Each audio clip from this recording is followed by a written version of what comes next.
How to open a rear door on a Land Rover 2005.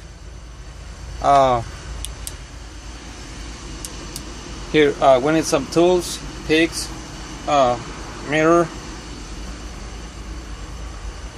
The main thing is to get it up in the trim panel, just enough. Well, it doesn't show very good.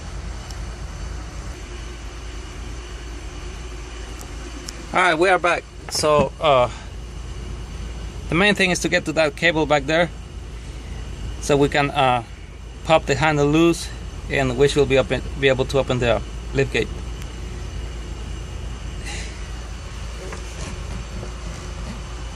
This is how the trim needs to be removed, just a little bit. All the tools, flashlight. Alright.